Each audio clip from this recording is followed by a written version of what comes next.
man. I don't know what I've done. But it's what should be a 20-minute walk back to my van. It's taken about double that, 40 minutes. I finally made it to the road. I was getting really worried. Oh, ow.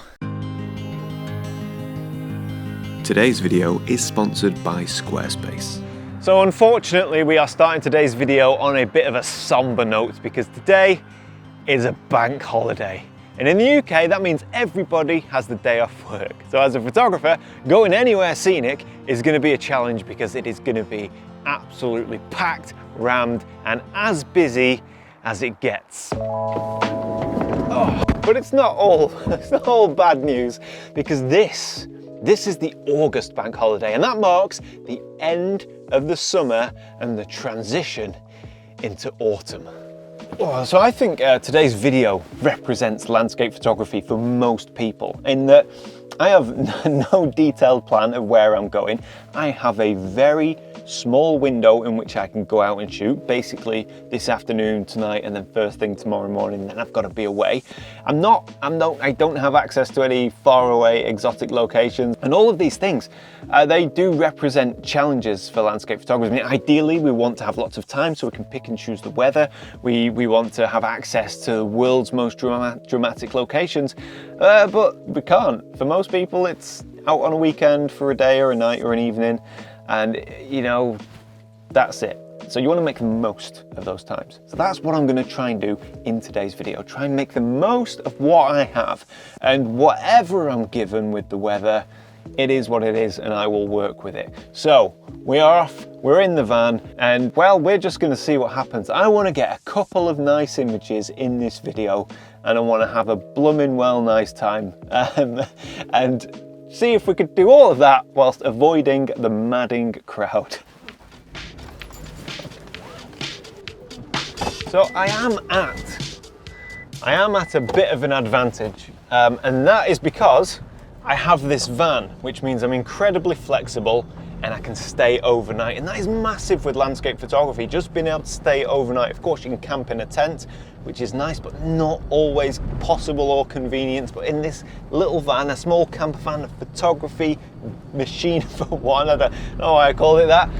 But anyway, this van just opens up so much for me.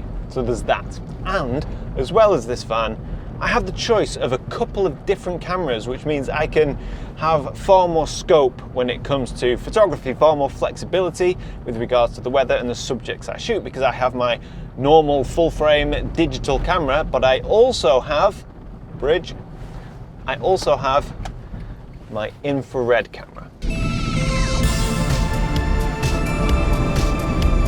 So my biggest concern with it being bank holiday is, where am I going to sleep? I don't know, because I tell you what, I must have passed a gazillion camper vans, and yes, I am one of them. I am part of the problem, not complaining at all. It's just something worth thinking about when coming to somewhere such as the Lake District on a bank holiday.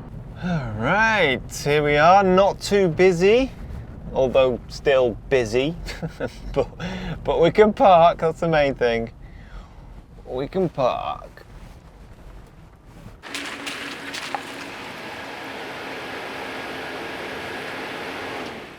All right, so we have arrived at this beautiful location. Now, there's a couple of reasons I chose this spot. One is any sort of well-known location in the Lake District, along any of the lakes or any of the nice footpaths, there's going to be people, lots of people, and I can't film and photograph when there's people. I just can't do it. I wish I could.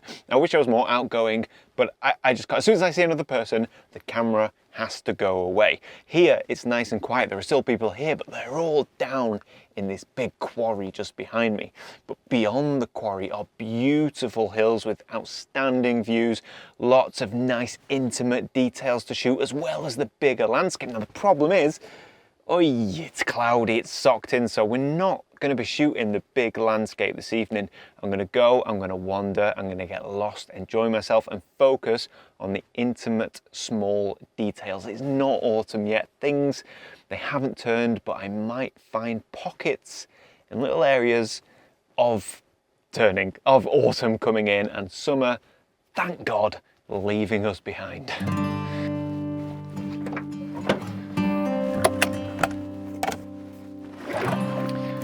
So we're not walking far, so I'm going to treat myself and take my infrared camera as well as the Nikon ZZ II, which I have with me, which, by the way, I have a new lens for, which I'm excited to try, and I'll talk about that if and when I get it out. But for now, squeeze that in there, and we are good to go.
I've got to admit, I was slightly worried looking at the weather conditions, completely socked in, flat skies, not looking like any hope of light. But in an environment like this, a location like this, this light, this weather is perfect, like a giant softbox over everything. Man, it's like an auditorium, I don't know, like it's just this huge quarry. It's fantastic. I kind of want to challenge myself to get a shot in here. It's just, there's a lot going on, but there's got to be a shot in here. It gotta be.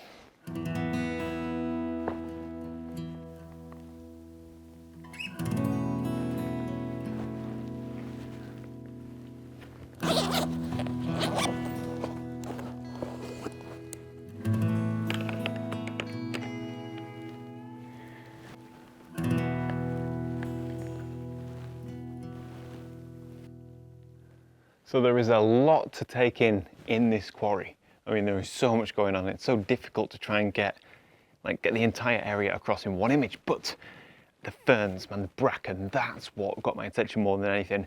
And then we have this masterpiece, this striking single bold fern. Just couldn't resist. To me, it just seemed like the obvious subject. And the way that I'm framing it is incredibly simplistic. All right, so I've been messing on for quite a bit with this composition. Started out quite far away from the fern and slowly moved in, and as I've moved in, I've pulled my lens wider and wider just so I can get the cleanest possible composition and the most abstract with the patterns of the ferns. Now, I'm not entirely sure this is an original idea, shall we say. But I tell you what, I mean, it looks great and I'm having a lot of fun doing it. So as soon as I can get this tripod to settle down, I'm going to have to use my foot planted behind it to stop the whole thing tipping forward. Yeah, as soon as I've got this, I think we're in and good to go. I'll just get my focus. It's perfect. I'm using a new lens, by the way. This is a 24 to 70 f2.8. That 24 to 120. I'll be honest with you, I wasn't happy with the images from it. Like there are, I mean, this is a whole topic for another video, you know, there are definitely compromises to be made when going so small, so lightweight from 24 to 120, and the image quality just wasn't there. This 2.8 is the best of the best, but it is double the price of the 24 to 120, and like almost half the reach. But you know, this is, hopefully we're gonna see the difference in quality, and I reckon this image is a great example of that, with all of the detail that we're going to pull from this fern.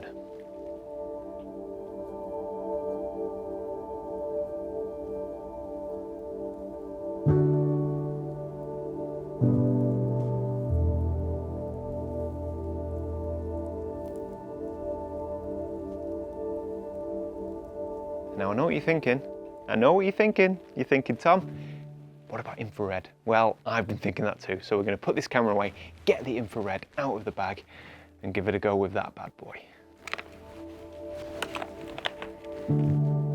Right, so this is one of the problems with having two vastly different cameras, and that is that you just end up taking the same shot, one with a regular sensor and one with infrared sensor.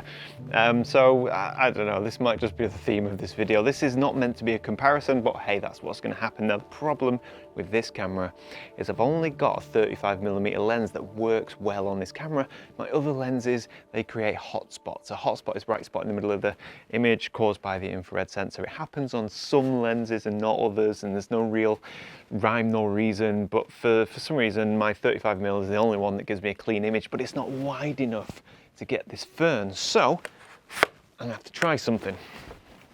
That's right, ladies and gentlemen, I am gonna try a panoramic shot, and I'm not entirely sure it's going to work, and I don't know if Lightroom will be able to stitch together this pano. And it's not going to be a pano like a 6x17, which is what I typically shoot.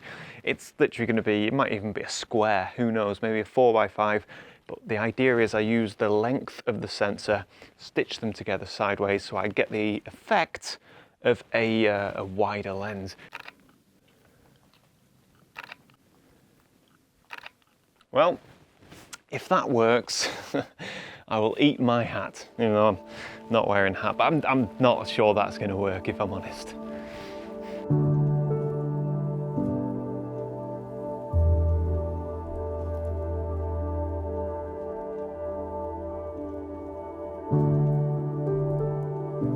Now for me, on this occasion, the infrared just didn't work, and I much prefer the Nikon version. But, of course, photography is subjective, that's the beauty. So let me know in the comments which you prefer here, the Nikon or the infrared.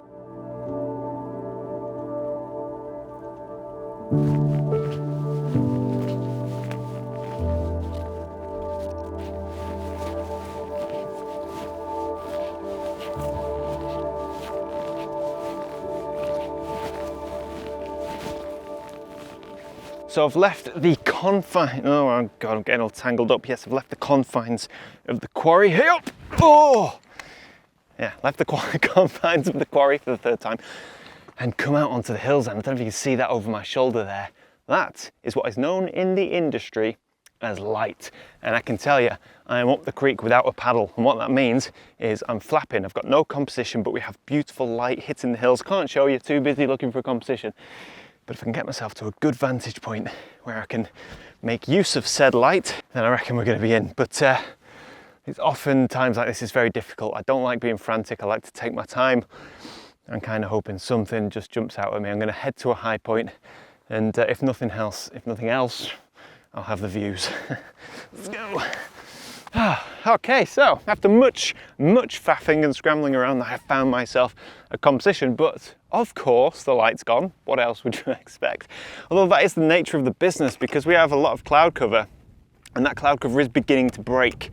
So light is going to come and go, and what's important to remember is it's gone, but the likelihood is it's going to come back. I love magnetic filters. I love these. These are case filters, magnetic, but I tell you what, sometimes they stick together and you can't break them apart. Oh, there we go. All right, where are we? 82mm, that's what we're after. Blooming heck.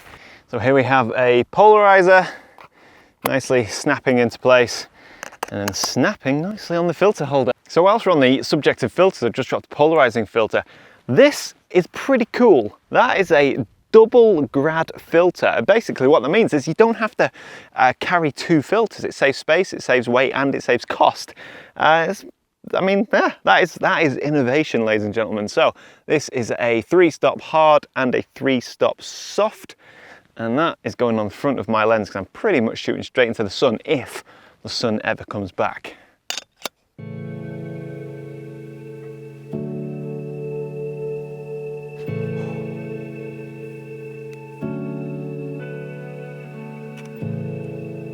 So all this time I've been waiting for the light to hit the mountains in the background. I didn't think it was possible to hit the foreground because of the hill that's in front of us. I thought that would be blocking it, but the cloud has broken and my foreground is awash with light, and I'm hoping that that is enough to make an image. I'm happy with the composition. I wasn't happy with the light, but now at least we have something.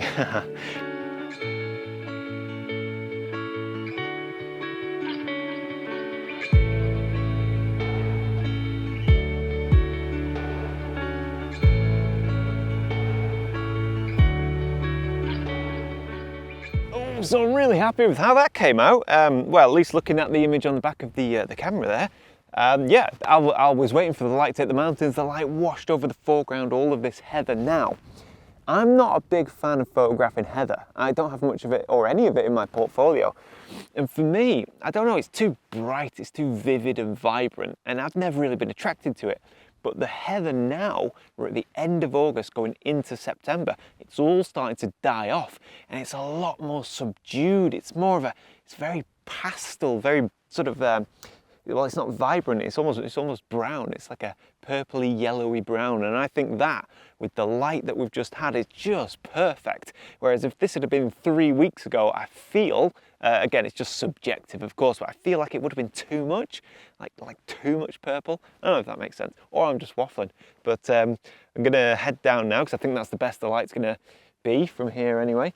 And then we pass a lovely tarn where there might be one more intimate shot, because I can't get enough of delicate, intimate photography. I can't get enough of it. So head down and back to the van, and then yeah, figure out where I'm going to camp, because yeah, it's not easy. It's getting more and more difficult, and especially, as I've mentioned, on a bank holiday.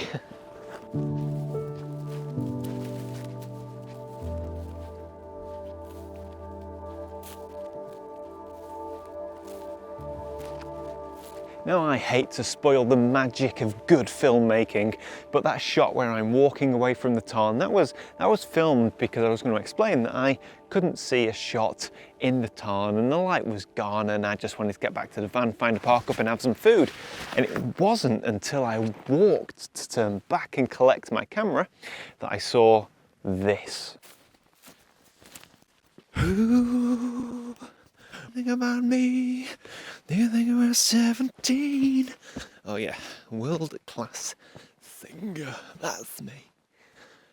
Isn't that right? Ooh, look at that tree. So I'm framing it up at f5.6, and it's nice, but I feel like it won't do me any harm to go about 100 yards that way, so I can get myself further away from the tree, zoom into the tree, which will give me a much narrower angle of view, so I'm not pulling in as much of the sky, and I can get more separation with depth of field. So I'm going to give that a go, see if that improves the shot. Oh gosh. Oh. Ooh. Maybe. I'm going down. Oh yeah, that's better. Oh yes. Oh, it's made all the difference coming on this side of the tarn and getting low down and just working my position a bit, you know, rather than just seeing something, stopping and taking a photograph. First see something, then just explore it a bit, walk around, and that is what I've done, and it's just gonna pay dividends because we've eliminated all of the sky. I mean, I'm not convinced it's the best it could be because it's so dark. It's not coming across on camera, but it is incredibly dark. But these red berries, man, they just absolutely sing.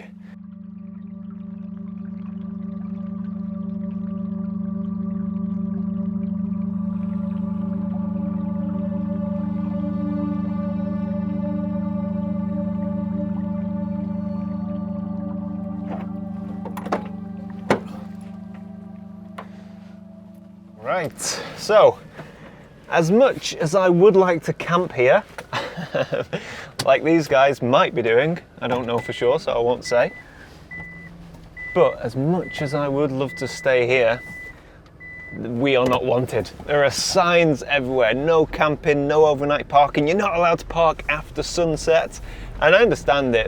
I think this place gets abused a lot and there are houses nearby, so now begins the fun of trying to find somewhere to sleep for the night and park up. As you can see, it's getting very, very dark. But yeah, we need to find a park up, but I'm not concerned with where we're about to get very dark. Hang on, maybe all right, there we go, a little bit of light.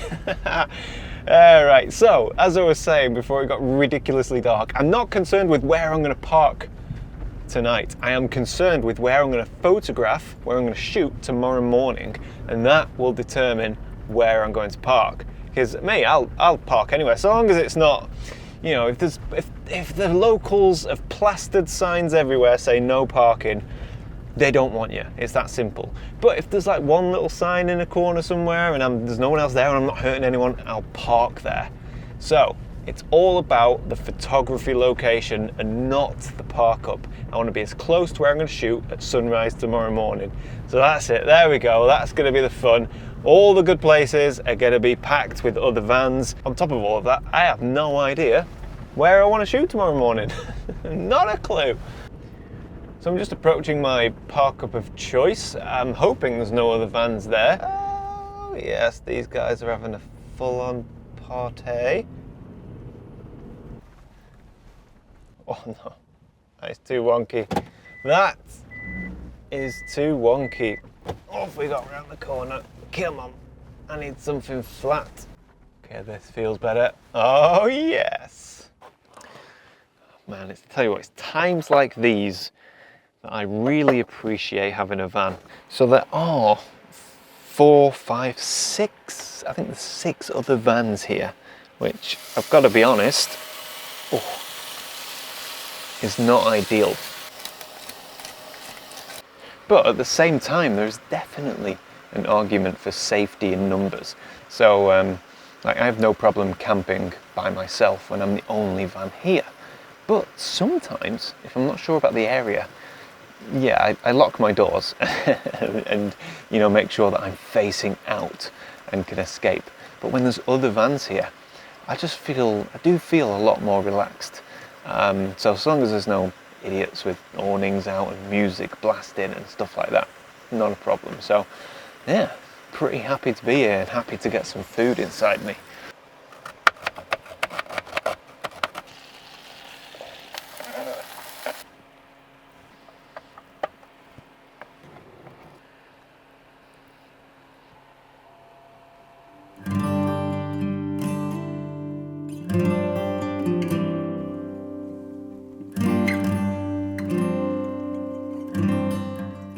Good morning everybody. It is currently 5 to 6. We have about 20 minutes until sunrise. I've had a look out of the van this morning. It's beautifully still and calm, but there's not much going on in terms of, you know, potential colour in the sky or mist and atmosphere, which is a bit of a shame, but I still think there might be an image or two to be had this morning.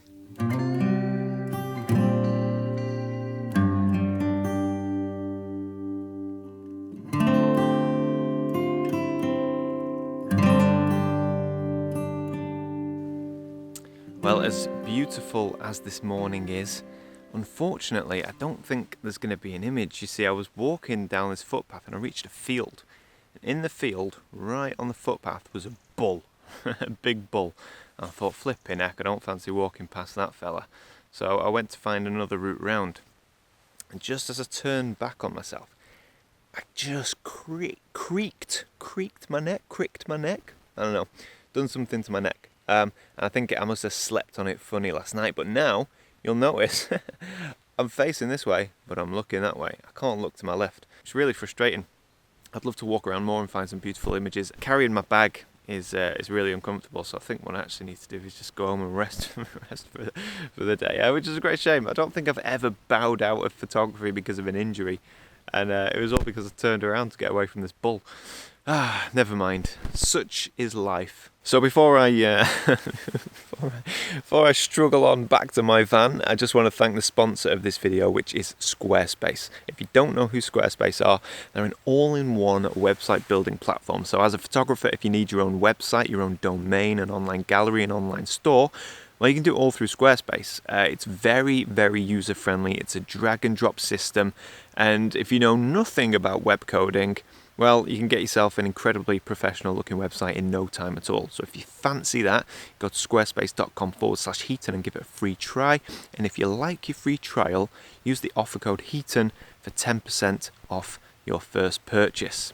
Right, with that being said, yeah, I'm sorry to end the video this way, but such is life. I will go home, I will get my beautiful wife to give me a good old massage, and with a bit of luck, I'll be back on it next week. If we're doing a video from the office, you know why.